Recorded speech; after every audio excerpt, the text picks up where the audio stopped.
Buenas, ¿qué tal? Hoy voy a hablar de la historia donde Josué detiene el sol, que se encuentra en el libro de Josué capítulo 10 en el Antiguo Testamento de la Biblia.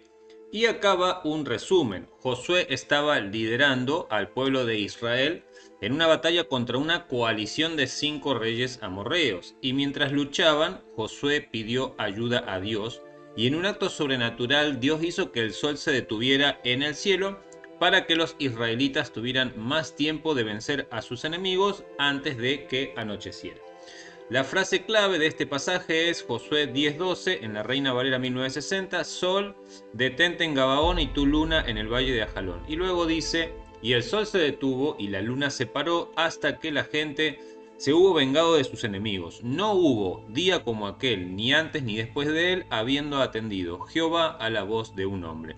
Es una historia muy poderosa sobre fe, obediencia y la intervención divina. Ahora, la NASA no ha confirmado que el relato bíblico de Josué manteniendo el sol en el cielo sea un hecho histórico. Circula una historia popular desde los años 60 que afirma que científicos de la NASA, al calcular las órbitas planetarias, descubrieron que había un día perdido que coincide con el relato de Josué, capítulo 10. Sin embargo, esta historia ha sido desmentida y catalogada como un mito urbano. Por otro lado, en 2017, investigadores de la Universidad de Cambridge propusieron que el relato de Josué podría describir un eclipse solar anular ocurrido el 30 de octubre de 1207 a.C.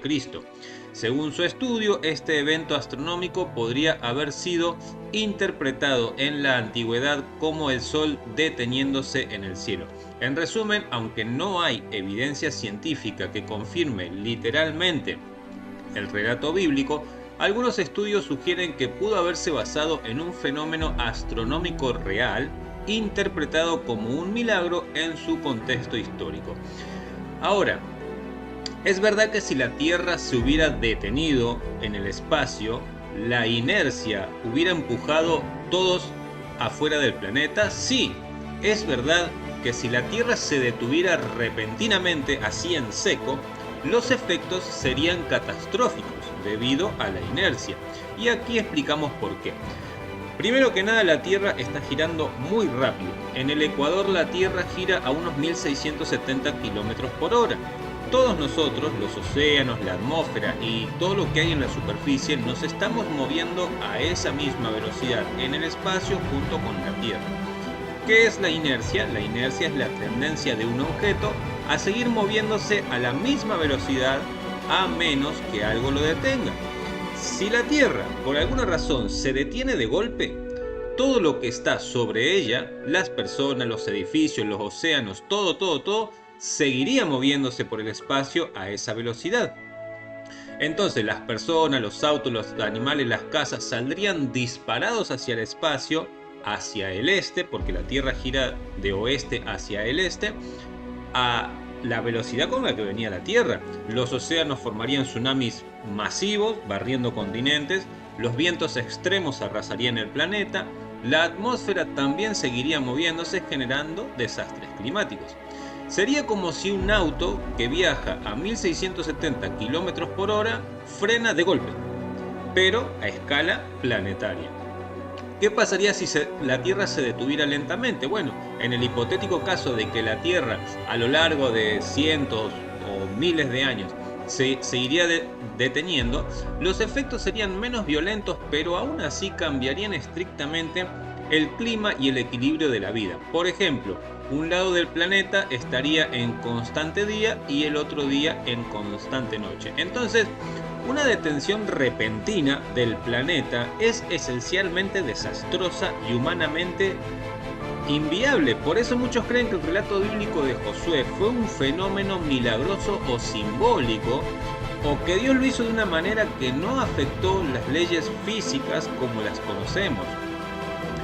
Ahora, vamos a buscar una explicación de qué pudo haber pasado ese día. Entonces vamos a considerar diferentes interpretaciones: la interpretación teológica, la simbólica, la astronómica y la interpretación natural. Ahora, nosotros no estamos buscando negar la fe, sino explicar o explorar posibilidades siempre con respeto a Dios. Lo que dice el texto bíblico de Josué Josué capítulo 10 del 12 al 14, Josué pidió a Dios que detuviera el sol y que también detuviera la luna para que el ejército de Israel tuviera más tiempo de vencer a sus enemigos. Vamos con la explicación astronómica. Pudo haber ocurrido un eclipse solar. Un estudio de la Universidad de Cambridge en 2017 propuso que lo que Josué vio pudo ser un eclipse solar anular, que es el tipo donde el sol parece un anillo de fuego, y que pudo haber ocurrido el 30 de octubre de 1207 a.C. Este evento habría oscurecido parcialmente el cielo y provocó una atmósfera extraña o incluso aterradora, y pudo ser interpretada como que el sol se detuvo. En hebreo antiguo, el verbo que se traduce como detenerse también puede significar quedarse quieto o dejar de brillar, lo cual concuerda con un eclipse. Vamos a una explicación natural. Pudo haber sucedido un fenómeno atmosférico extraño, y es cuando una densa capa de nubes o una niebla actúa como filtro solar y lunar, haciendo parecer que los astros estaban quietos o que no avanzaban por el cielo. También pudo haber sido una combinación de meteorología inusual y percepción humana en medio de una batalla larga y tensa. La explicación teológica nos diría que es literalmente un milagro. Desde la fe, muchos creen que fue un milagro real y directo de Dios, sin necesidad de que encaje en explicaciones naturales. Aquí se supone que Dios, como creador del universo, tiene poder absoluto sobre las leyes físicas y pudo detener la rotación de la Tierra o manipular la percepción del tiempo sin causar destrucción, tal como lo hizo con otras intervenciones sobrenaturales en la Biblia. La explicación simbólica, o también dicha poética, dice que algunos estudiosos creen que el relato tiene una estructura poética, como muchas partes del Antiguo Testamento, y que el sol detenido en el cielo es una manera simbólica de decir que Dios les dio la victoria total y suficiente tiempo para ganar. Y el pasaje está dentro de una canción de guerra o victoria, lo que refuerza la idea de un lenguaje simbólico. Entonces, en conclusión, ¿qué pudo haber pasado? Si fue un evento físico real, podría haber sido un eclipse o una percepción astronómica extraordinaria. Si fue simbólico, representa la victoria y el respaldo sobrenatural de Dios. Y si fue realmente, literalmente un milagro, entonces Dios suspendió o alteró las leyes físicas de forma controlada momentáneamente. Ahora, acá hay algo que a mí no me cuadra, porque el relato dice que se estaba haciendo de noche y Josué pide que el sol se detenga para poder matar a sus enemigos. Y por más traducción que sea del hebreo o de lo que sea, no pudo haber hecho de noche o no pudo haber venido un eclipse, porque el eclipse hubiera oscurecido la atmósfera y es lo mismo que se haga de noche. Y eso es un muy buen razonamiento y es un detalle bastante bueno. Entonces, el texto indica que se estaba haciendo de noche, Josué pide que el sol se detenga. Si hubiera sido un eclipse o si ya estaría oscureciendo, no se verían los enemigos para combatir. Entonces no pudo haber sido un eclipse, porque un eclipse oscurece el cielo y Josué necesitaba más luz, no menos. Entonces, esto es un punto muy grande en contra de la teoría que propusieron acerca del eclipse solar. Este texto de Josué 2:10, que no hubo un día como aquel ni antes ni después de él, resalta que el día fue alargado, no acortado, así que claramente Josué está pidiendo más luz y no más oscuridad. Entonces quedamos completamente descartados lo del eclipse solar, porque el eclipse solar oscurece el cielo, no sirve para seguir peleando. Y si traducimos al hebreo de que el sol dejó de brillar, tampoco implicaría oscuridad, porque no cuadra con la escena que nosotros estamos viviendo. Entonces, ¿qué pudo haber pasado? Hay tres ideas posibles que se ajustan más o menos a lo que observamos. Primero, literalmente, lo que sucedió, un milagro de Dios. es la explicación más directa. Dios detuvo la rotación de la Tierra o extendió sobrenaturalmente la duración del día sin causar desastre físico, lo cual sería humanamente imposible, pero no para Dios. Y desde la fe esta opción tiene sentido si entendemos que Dios puede intervenir en las leyes naturales sin generar consecuencias que normalmente ocurrirían, como por ejemplo la inercia. ¿Qué pudo haber pasado? Un fenómeno de refracción atmosférica. Algunos proponen que hubo un tipo de fenómeno óptico especial, como ocurre en los polos de la Tierra, donde la luz solar se prolonga mucho más de lo normal debido a la atmósfera que se vive. Esto sí mantendría la visibilidad, aunque no explica del todo que el Sol se haya detenido literalmente. O también pudo haber sido una percepción milagrosa alterada del tiempo. Esta opción sugiere que Dios alteró la percepción del tiempo para los israelitas, permitiéndoles hacer en poco tiempo lo que normalmente tomaría muchas horas. El sol no se detuvo realmente, pero la jornada fue suficiente y así lo entendieron. Sería como vivir 10 horas en una sola hora. Conclusión. El relato del eclipse no encaja. La oscuridad tampoco encaja con el relato, porque Josué necesitaba más luz para seguir peleando y no sombra. Por tanto, las dos explicaciones más lógicas en contexto son un milagro real donde Dios prolongó el día, o una intervención divina donde el tiempo o la luz fue extendida sin alterar las leyes naturales de forma violenta. Ahora, vamos a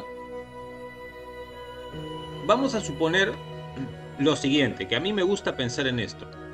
Una vez que Dios crea el mundo, en los 7 días que cuenta el Génesis, a mí me gusta creer que ya lo hizo todo y ya no interviene más por el resto de la eternidad, sino que todo va sucediendo por naturaleza.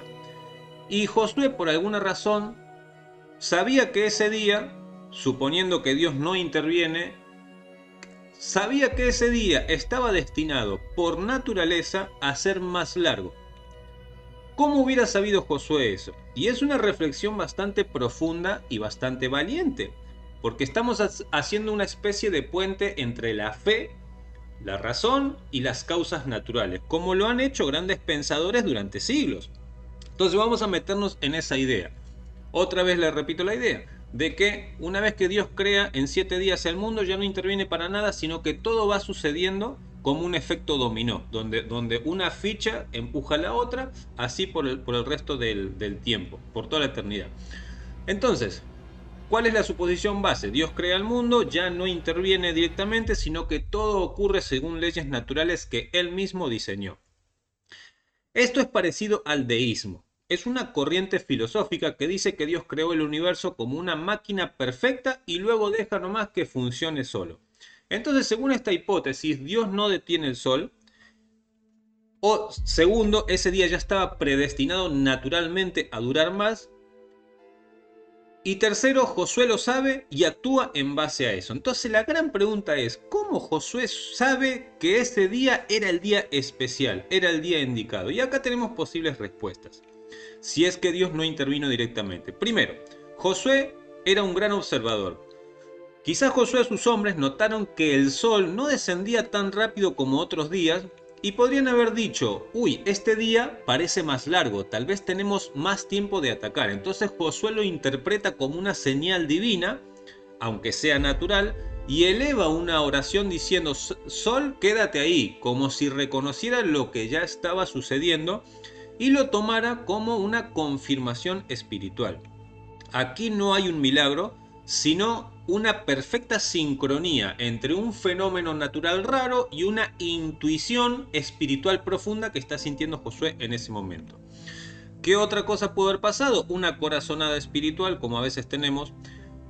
Josué no sabía con certeza que el día iba a durar más, pero actuó con fe. Pidió algo imposible, como por ejemplo detener el sol, y justo ese día ocurre algo natural que prolonga la luz, o sea, una refracción atmosférica, un fenómeno astronómico raro, etc. Entonces lo que ocurrió fue que su oración coincidió con un fenómeno natural poco común, lo cual reforzó su fe y la del pueblo.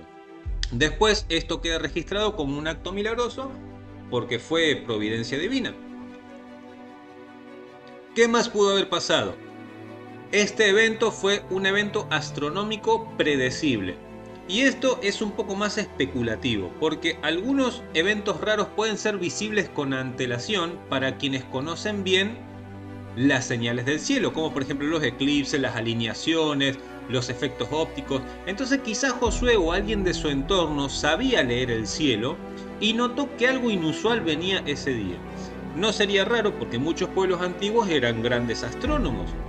Así como saben que de acá a tantos días va a llover o va a suceder algo, tal vez lo interpretaron como el momento indicado para seguir atacando. Entonces, en nuestro marco de pensamiento, donde Dios no interviene directamente, la creación ya contenía este día especial. Josué tiene la sensibilidad espiritual o la intuición para detectarlo, y el relato muestra que Dios ya había ordenado la naturaleza para que ese momento ocurriera.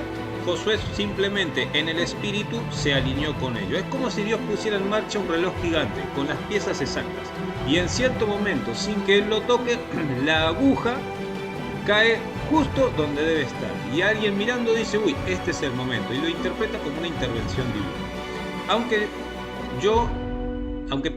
Todo ya estaba escrito en el diseño. Ahora, lo que yo estoy buscando con esto es expandir un poco la mente sin perder la fe. Por ejemplo, si alguien tiene cáncer y nadie ora y se muere o se salva, ¿interviene Dios por la oración y la fe? Porque de otra manera, ¿para qué la gente ora? Y esto es muy grande, porque hay una tensión siempre que surge entre la fe y la realidad de lo que está ocurriendo, entre lo que sucede con o sin la oración. Y ha sido una de las preguntas más profundas de la humanidad, porque al intentar expandir nuestra mente sin perder la fe, estamos dando señal de una fe que es auténtica, una fe que es madura, una fe que es valiente. Entonces, ¿sirve orar de todas maneras si algo va a pasar? Por ejemplo, alguien tiene cáncer. Entonces, una persona, que es la persona A, tiene cáncer, nadie ora por ella y se salva. Una persona B tiene cáncer, todo el mundo ora y se muere. La pregunta es, ¿la oración realmente hace algo? ¿Dios responde solamente con la fe? Y si todo ya estaba decidido, entonces nosotros tenemos tres maneras de ver la oración. Primero, orar no cambia a Dios, nos cambia a nosotros mismos. Esta idea dice que Dios no necesita la oración, pero nosotros sí. La oración nos transforma, nos alinea con su voluntad y nos da paz en medio del caos. Por ejemplo, si oramos por alguien con cáncer y esa persona muere, puede que con la oración no hayamos podido cambiar el resultado, pero sí hemos cambiado la manera en que lo estamos viviendo, con amor, con fe, con consuelo, con fortaleza. Como decía C.S. Lewis, no oramos para cambiar a Dios, oramos para que Dios me cambie a mí. Orar es como una llave que abre posibilidades. Dios puede haber diseñado el mundo como un sistema de puertas condicionales. Algunas se abren solamente si hay fe o solamente si alguien ora. No porque Él no pueda actuar sin nosotros, sino porque Él decidió trabajar con nosotros. Es como un padre que quiere que su hijo le pida ayuda. No porque no pueda dársela sin preguntar, sino porque quiere una relación. Por ejemplo, en Santiago 4.2 dice: no tienen porque no piden. Entonces, puede que sí haya momentos donde la oración cambia el resultado, no porque Dios cambie, sino porque el diseño del mundo incluye la oración como parte del proceso. Ahora, podemos orar también como acto de comunión y no de una transacción que estamos haciendo con Dios. A veces oramos esperando un sí o esperando un milagro y nos frustramos cuando no sucede. Pero la oración no es una fórmula mágica. A veces el milagro no ocurre adentro, sino que ocurre... a veces el milagro no ocurre afuera, sino que ocurre dentro de nosotros. Cambia nuestra perspectiva de ver las cosas, nos fortalece, nos une a Dios, incluso si la persona por la cual habíamos orado fallece. Algunos de los creyentes más fuertes que se han conocido en la historia son los que oraron por sanidad y no la recibieron como querían, pero sintieron a Dios más cerca que nunca en su proceso. Entonces, ¿interviene Dios? A veces sí, y de formas que no se entiende, a veces no como queremos, pero sí interviene en nuestro interior. Y otras veces ya puso la solución en marcha, con o sin oración, pero la oración nos permite descubrirla y entenderla. Entonces, al final, ¿para qué orar? Bueno, primeramente porque nos acercamos a Dios. Segundo, porque nos abre a recibir dirección, consuelo, paz, fe. Tercero, porque nos permite colaborar con la voluntad que Él ya predestinó. Y cuarto, porque nos hace conscientes de que no estamos solos en este mundo. Ahora, si Dios lo diseñó todo con libertad, leyes naturales, propósito, la oración no es para hacerlo cambiar de opinión, sino para participar del misterioso plan que Él tiene para nosotros. Y cuando oramos con fe, aun si no vemos el resultado que esperamos, nunca es en vano, porque estamos caminando con Él. Entonces, siguiendo con este pensamiento de que Dios ya lo tiene todo predestinado, me surge una pregunta: ¿para qué los brujos y los hechiceros hacen tanto esfuerzo en ir en contra de la voluntad de Dios? Y es una pregunta tremenda, porque estamos yendo cada vez más profundo. Porque si el universo está gobernado por leyes naturales, si Dios ya lo puso todo en marcha, si la oración es más una comunión que una transacción con Dios, ¿qué sentido tiene que los brujos, hechiceros, espiritistas se esfuercen tanto en ir en contra de Dios? ¿Realmente pueden lograr algo? ¿No están simplemente luchando contra un océano con una cucharita? Y vamos a explorar este tema. ¿Por qué los brujos hacen tanto esfuerzo? Primero, porque creen que pueden controlar fuerzas invisibles. Muchos practicantes del ocultismo creen que hay energías, espíritus, entidades, demonios que pueden ser manipulados. Y tal vez lo hay. No todos dicen vamos contra Dios. Algunos de los brujos ni creen en Dios, pero sí creen que pueden usar estas fuerzas malignas para obtener poder, dinero, control, amor, destrucción, venganza y cuantas otras cosas más. Es decir, creen que pueden alterar el destino y eso los pone en una especie de competencia contra la voluntad divina. Segundo, porque en el fondo están luchando contra el orden de Dios. Incluso si no lo dicen así, el hecho de que alguien use rituales para dañar a otros, manipule personas con amarres o hechizos, o se vuelve el centro de poder en lugar de Dios, ya es en sí mismo una rebelión contra el diseño original, donde el amor, la libertad y la verdad deberían reinar. Por eso la Biblia no es neutral con respecto a la brujería, no la ve como un poder alternativo, sino como una distorsión del poder. Pero ¿tiene realmente poder el brujo, el hechicero? ¿Puede cambiar las cosas? Bueno, depende de cómo lo veamos. Desde el punto de vista natural, no tienen poder real. Todo es una sugestión, una manipulación psicológica o casualidades que van sucediendo. La magia funciona solamente si la otra persona cree en ella, como efecto placebo o efecto nocebo. Desde una visión espiritual puede haber manifestaciones reales, pero con cierto límite.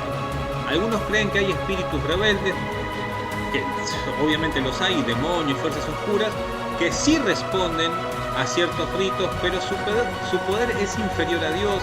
Siempre buscan destruir, dividir, confundir y tienen un costo alto porque esclaviza a la persona que practica este tipo de cosas. Por eso, aunque algo se logre, nunca viene con paz y con libertad. Es como pagar con tu alma una deuda a alguien que solo quiere verte destruido lentamente. Entonces, ¿para qué se esfuerzan tanto? Bueno, primeramente, algunos buscan poder sin importar las consecuencias o el origen. Otros están heridos y se rebelan contra Dios como acto de rabia o acto de autonomía.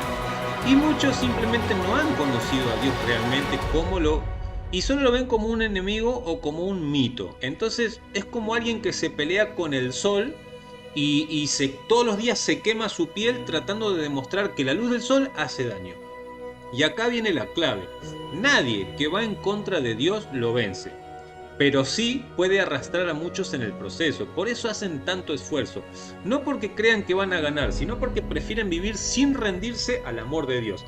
Por eso Jesús dijo, el ladrón no viene sino para hurtar, matar y destruir. Y yo, dijo Jesús, he venido para que tengan vida. Y nosotros que estamos buscando expandir la mente sin perder la fe, estamos yendo a un lugar donde muchas personas no se atreven a ir. Por ejemplo, cuestionando sin romper, creciendo sin soltar lo que nos conecta con Dios, mirando al cielo pero con los pies en la tierra. Entonces, vamos a resumir todo esto. ¿Sirve orar si de todas formas va a pasar lo que tenga que pasar como pasó con Josué? Bueno, a veces sentimos que oramos y nada cambia. Otras veces no oramos, la vida sigue igual. Entonces, ¿para qué oramos? ¿Dios nos escucha o solo estamos hablando con nosotros mismos esperando algo que Dios ya decidió que tiene que pasar?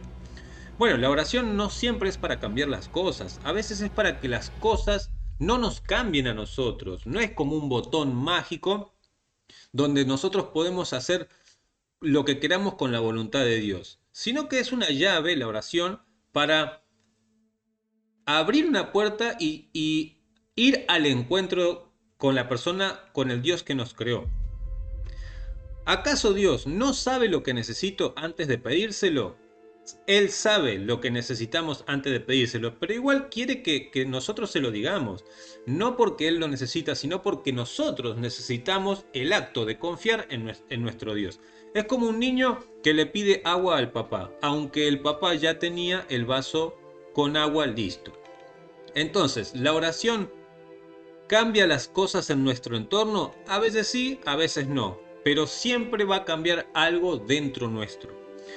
Por ejemplo, cuando oramos ganamos paz aunque la tormenta no se haya ido. Recibimos fuerza aunque el diagnóstico que nos dieron no cambie.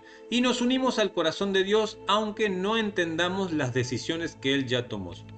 Y si estoy orando por alguien con alguna enfermedad y no se salva, ¿falla mi fe?